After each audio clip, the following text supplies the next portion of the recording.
በባለፈው ቪዲዮአችን ላይ ወርኪንግ ስኪሎችን በሁለት ከፍለን አይተናቸዋል። ሃርድ ስኪል እና ሶፍት ስኪል ብለን በሁለት እንከፍላቸዋለን። ሃርድ ስኪል የምንላቸው አካዴሚካሊ ከትምህርት ቤቶች ደረጃ ይዘናቸው የምንወጣው ትምህርት ቤቶች ጋር ተምረን አካዳሚክ በሆነ መንገድ ተምረን የምንወጣባቸው የስኪል አይነቶች ሲሆኑ፣ ሶፍት ስኪል የምንላቸው ግን ግራጁዋሊ በፕሮሰስ በራሳችን መንገድ መጽሐፎችን በማንበብ የተለያዩ ትሬኒንጎችን በመውሰድ የምናዳብራቸው የስኪል አይነቶች ናቸው። ለምንድን ነው ሶፍት ስኪል የተባሉት የሚለውን ነገር እንመልከት። ሶፍት ስኪል የተባሉበት የተለያዩ ምክንያት አላቸው። የመጀመሪያው ሶፍት ስኪል የተባሉበት ትልቁ ምክንያት they are related to human behavior ከሂውማን ቢሄቪየር ከሰው ልጆች ባህሪ ጋር ጸባይ፣ ፊሊንግ፣ ኢሞሽን እንዲሁም ደግሞ ፐርሰናል አቲቲዩድ ጋር የተያያዙ በመሆናቸው ነው። ከማሽን ጋር የተያያዙ ነገሮች አይደሉም። ለምሳሌ ሃርድ ስኪል ላይ ስትማሩ የተለያዩ ኤአይ ቱሎች ልትጠቀሙ ትችላላችሁ፣ ወይም ደግሞ የተለያዩ ማሽኖች ልትጠቀሙ ትችላላችሁ፣ ኮምፒውተር እንዲሁም ሌሎች ማሽኖች ልትጠቀሙ ትችላላችሁ ሃርድ ስኪል ላይ ስትማሩ። ሶፍት ስኪል ግን ከሂውማን ቢሄቪየር ጋር የተያያዙ ናቸው። ከሰው ልጆች ባህሪ፣ ፊሊንግ፣ ፐርሰናል አቲቲዩድ የተያያዙ ስኪሎች ናቸው። ሂውማን ሪሌትድ የሆኑ ስኪሎች ናቸው ስለዚህ ለዛ ነው ሶፍት ስኪል የተባሉበት ትልቁ ምክንያት። ሶፍት ስኪሎችን ብዙውን ጊዜ ሂውማን ስኪል በመባል ይታወቃሉ። ሂውማን ስኪል የሰው ልጆች ውስጣዊ አቅም፣ ውስጣዊ ችሎታ ሜዥር የማይደረጉ ቴስት ሊደረጉ የማይችሉ በራሳችን ጥረት፣ በሙከራ፣ በመሳሳት የምናገኛቸው የስኪል አይነቶች መሆኑ ሶፍት ስኪል አስብሏቸዋል ነው። ሁለተኛው ምክንያት they are built gradually በጊዜ ሂደት ውስጥ የሚገነቡ መሆናቸው። ለምሳሌ አንድ ቀን የሆነ ትምህርት ተምረን በአንድ የሆነ እውቀት ላይ ወይም በአንድ የሆነ ነገር ላይ እውቀት ሊኖረን ይችላል። ወይም ስለ አንድ ማሽን፣ ስለ አንድ ቱል ተምረን አጠቃቀሙን ተምረን በዛ ቱል ወይም በዛ ማሽን ልንሰራበት እንችላለን። በአንድ ወር፣ በ6 ወር፣ በ3 ወር ውስጥ የሆነ ነገር ተምረን ለምሳሌ አንድ ሰው በቪዲዮ ኤዲቲንግ በ3 ወር ውስጥ ቢበዛ በ4 ወር ውስጥ ምርጥ ቪዲዮ ኤዲተር ሊሆን ይችላል ያን ሙያ ተምሮ። ሶፍት ስኪል ላይ ግን ከዛም በላይ ጊዜ ሊፈጁ ይችላሉ። ግራጁዋሊ በጊዜ ሂደት ውስጥ በፕሮሰስ ውስጥ የሚያድጉ ናቸው፣ የሚገኙ ኢምፕሩቭ የሚደረጉ ነገሮች ናቸው። ለምሳሌ አንድ ሰው የጉድ ኮሚኒኬተር ለመሆን በአንድ ቀን ስለ ኮሚኒኬሽን ትምህርት ስለተማረ ብቻ ጉድ ኮሚኒኬተር መሆን አይችልም። ወይም ደግሞ አንድ ሰው ኢሞሽናሊ ኢንቴሊጀንት ለመሆን ስለ ኢሞሽናል ኢንቴሊጀንስ መጽሐፍ አንብቦ በአንድ ቀን ውስጥ በአንድ ወር ውስጥ ኢሞሽናል ኢንቴሊጀንት ሊሆን አይችልም። ኢሞሽናል ኢንቴሊጀንት ለመሆን የተለያዩ ቻሌንጆች፣ የተለያዩ ነገሮችን ማሳለፍ አለበት። እነዛ ነገሮች ሃንድል ማድረግ መቻል አለበት። እነዛ ነገሮች ደግሞ ፕራክቲስ የሚደረጉ ናቸው፣ የምንማራቸው አይደሉም። ተምረን በአንድ ጊዜ አውቀናቸው የምንተገብራቸው የእውቀት አይነቶች አይደሉም። ፕራክቲካሊ በግራጁዋሊ ወይም በፕራክቲስ የሚመጡ በረጅም ጊዜ ውስጥ የሚገነቡ ወይም ኢምፕሩቭ ሊደረጉ የሚችሉ ስኪሎች መሆናቸው ሶፍት ስኪል ያስባቸዋል። ሶስተኛውና ዋናው ትልቁ ምክንያት ሶፍት ስኪልስ ካኖት ቢ ሜድ ቴስትድ ኤንድ ሲን ሊለኩ አይችሉም፣ ሜዥር ሊደረጉ አይችሉም፣ ኦር ቴስት ሊደረጉ አይችሉም፣ እንዲሁም ደግሞ ሊታዩ አይችሉም። ኢንቪዚብል የሆኑ ስኪሎች ናቸው። ለምሳሌ ሃርድ ስኪል አካዳሚካሊ በትምህርት ቤቶች ደረጃ ይዘናቸው የምንወጣቸው እውቀቶች ሜዥር ይደረጋሉ። ሜዥር የሚደረጉት ወይም ቴስት ሊደረጉ የሚችሉት ለተማርንበት ማስረጃዎች አሉ፣ ግሬዶች አሉ፣ ፖይንት አለን፣ ፔፐር አለን።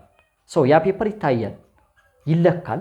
ውጤታችን የሁሉም ለምሳሌ አንድ ክላስ ውስጥ የሚማሩ ተማሪዎች ስንት ፖይንት እንዳመጡ ውጤታቸው ምን እንደሆነ በወረቀት ተለክቶ ተቀምጧል። ማስረጃ አለው። ለተማራችሁበት ማስረጃ አላችሁ። ከኮሌጅ ከዩኒቨርሲቲ ተመረቃችሁ ስትወጡ ማስረጃዎች አሏችሁ። ማስረጃዎች ከሌላችሁ እንዳልተማራችሁ ነው የምትቆጠሩት።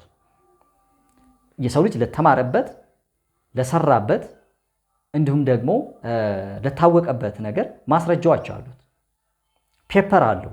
ፔፐሩ ላይ ምን እንደሰራችሁ፣ ከዚህ በፊት ምን አይነት የስራ ልምድ እንዳላችሁ፣ የት ቦታ እንደሰራችሁ እንዲሁም ደግሞ ምን አይነት ግሬድ እና ምን አይነት ፖይንት እንዳመጣችሁ ፔፐራችሁ ላይ ይቀመጣል። ያ ነው የእናንተ ትልቁ ማስረጃ። ሃርድ ስኪል ሜዥር ይደረጋል፣ ቴስት ይደረጋል። የማይታዩ የማይዳሰሱ ኢንቪዚብል የሆኑ ሜዥርም የማይደረጉ በት they are related human behavior ግን ከሂውማን ቢሄቪየር ጋር ከሰዎች ስሜት ባህሪ ጋር የተያያዙ ስኪሎች ናቸው ነው።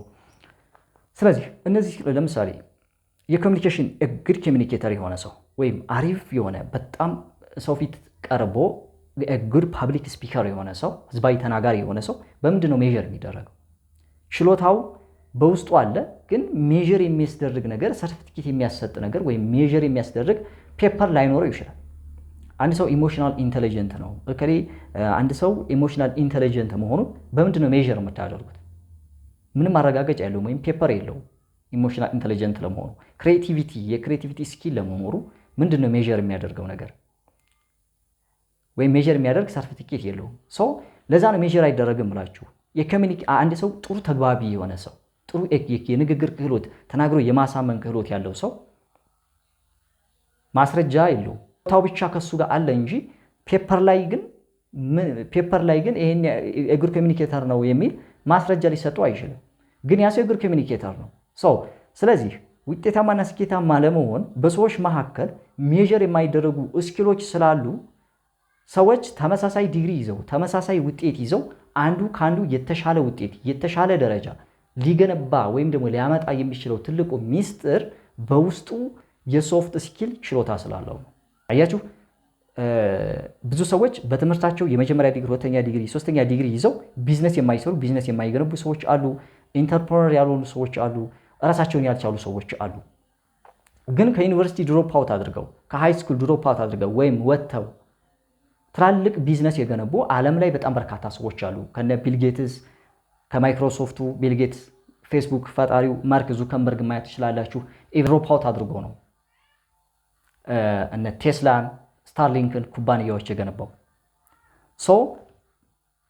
ያ ትልቁ ምክንያት የሆነበት ትልቁ ምክንያት ምንድነው?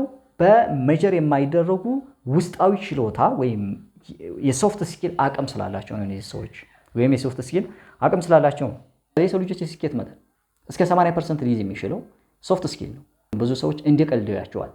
ሰዎች ስኬታማ ለመሆን በአንድ ነገር ላይ ውጤታማ ለመሆን ሃርድ ስኪል ብቻ ነው ያስፈልጋል ብለው የሚያስቡት ወይም አካዳሚካሊ የመጀመሪያ ዲግሪ ካላቸው ሁለተኛ ዲግሪ ለመስራት ነው የሚጣጣሩት። እነዛ ነገሮች አያስፈልጉም እያልኩ ሳይሆን ሃርድ ስኪል ብቻውን ስኬታማ አያደርግም። ወይም ያዛችሁት በማንኛውም ዘርፍ ያዛችሁት ዲግሪ ምናልባት ተቀጥራችሁ በዛ በሙያችሁ የሆነ ቦታ ላይ ልትሰሩ ትችላላችሁ። የሆነ ቦታ ላይ ተቀጥራችሁ በገንዘብ ታገኙበት ትችላላችሁ። ግን ከዚህ የተሻለ ነገር የራሳችሁን ቢዝነስ ለመገንባት የተሻለ እድሎችን ኦፖርቹኒቲዎችን ለመፍጠር ግን እነዚህ ሜጀር እና ቴስት የማይደረጉ ስኪሎች ይግድ ሊያስፈልጓችሁ ይገባል ማለት ነው። እነዚህን ስኪሎች ደግሞ ግራጁዋሊ በአንድ ቀን የሚዳብሩ ሳይሆን የተለያዩ መጽሐፎችን በማንበብ የተለያዩ ሴሚናሮችን በመካፈል ስትረሶችን ሃንድል በማድረግ በጊዜ ሂደት ውስጥ የሚገነቡ ስኪሎች ናቸው። ስለዚህ በእነዚህ ምክንያቶች ነው ሶፍት የተባሉት። ለምሳሌ አንድ ኮምፒውተር ሃርድዌር እና ሶፍትዌር የሚባሉ ፓርቶች አሉት። ሃርድዌር ምንለው ከውጭ ያለው ቦዲ ፓርት ነው። ሶፍትዌር ምንለው ደግሞ ከውስጥ ያሉት ሲስተሞቹ ናቸው። ሲስተሞቹን ታች ልናረጋቸው አንችልም፣ ግን ያንን ኮምፒውተር በስርዓት እንድንጠቀምበት ትልቅ የሆነ ኮንትሪቢዩት አላቸው። በየጊዜው ያላችሁን ሶፍት ስኪል ኢምፕሩቭ እያደረጋችሁ እያሻሻላችሁ በእነዚህ ስኪሎች ከፍተኛ ደረጃ ላይ ትደርሳላችሁ ማለት ነው። ቪዲዮ አሪፍ ነው ካገኛችሁት ይህን ቻናል ፕሊስ ሰብስክራይብ አድርጉ። በሌላ ጊዜ በሌላ ቪዲዮ እስከምንገናኝ ድረስ ሰላም።